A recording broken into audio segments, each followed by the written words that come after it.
You ever wonder how a tiny, seemingly simple request at work can just blow everything up? We're about to dive into the crazy, high-stakes world of car manufacturing to see how one little sentence can kick off a $1 million disaster. Let's get into it. Picture this. It's Friday, 5:30 p.m. You're shutting down your computer, you're thinking about the weekend, and then this voicemail lands.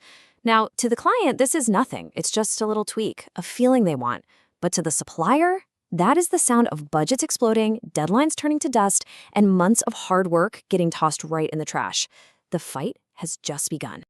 And this, right here, is the whole problem in a nutshell. The client is talking about a feeling, something subjective. The engineer is hearing a complete domino effect of physical and financial ruin.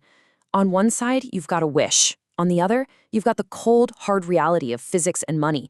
And bridging that gap, well, that's everything. So how in the world do the pros survive this? We've got their playbook broken down into 5 parts. We're going to talk about being a translator, mastering the art of saying no, building a financial firewall, a real-world case study we call the Queen Seat Gambit, and finally, the one skill that makes or breaks you in this business. All right, first up, the most important hat you wear isn't engineer or project manager, it's translator. Your job is to take all those vague, fuzzy feelings and hammer them into a solid engineering blueprint that people can actually build. In the industry, they have a fancy name for this: input management. But really, think of it like this. A customer says, "I want a good coffee." A rookie barista just starts guessing, right? But a great one, they ask questions. Hot or cold, strong or mild, a little milk or a lot. You have to be that great barista, turning a vague wish into a specific order. But here's the thing. The chaos doesn't just come from the client. A lot of the time, the biggest fights are happening inside their own company. The styling team wants a seat that's paper thin and looks cool. The safety team needs it to be a fortress to survive a crash. And while they're fighting, the purchasing department is screaming at you to cut costs by 8%. And you, the supplier, you're stuck right in the middle of that crossfire. And what happens when that internal tug of war gets out of control? It costs a fortune. In one real-world case, a fight between styling and safety over just 15 millimeters of seat thickness ended up costing the supplier an extra 800,000 yen in completely new molds.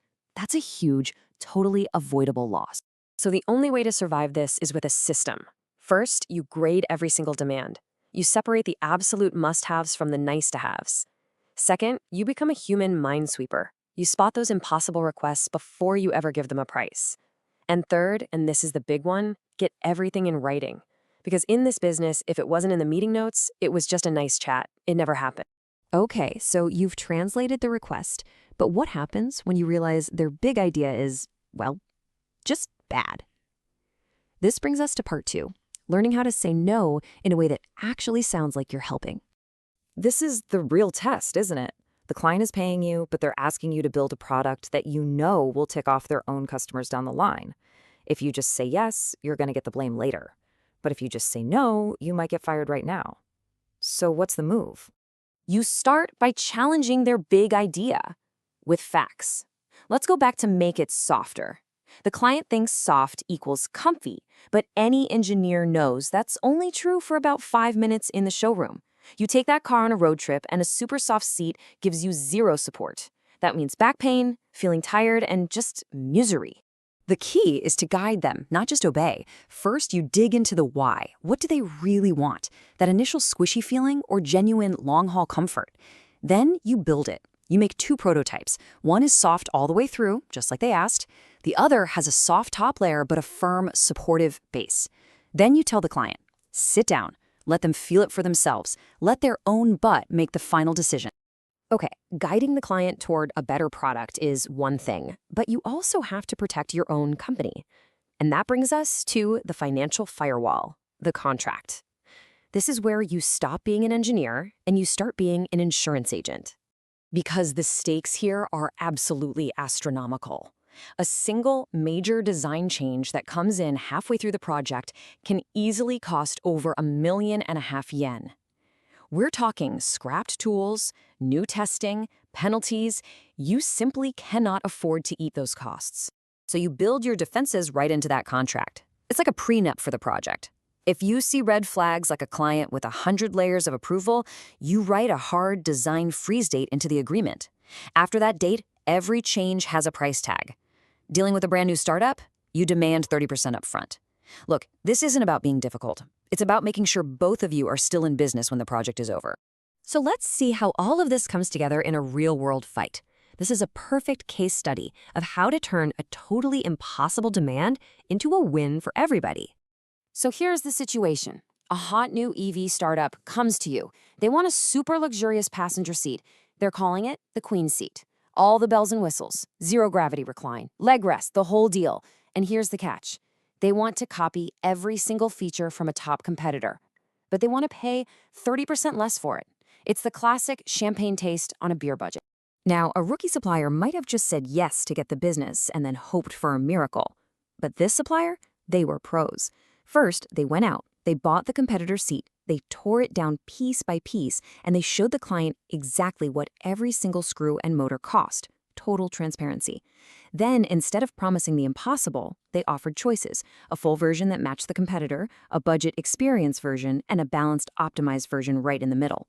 Finally, they got the client's choice locked into a contract, specs, payment terms, everything, before a single tool was ordered. And the result? A true win-win. The client went with the optimized package. They got a fantastic feature they could market, and it actually fit their budget.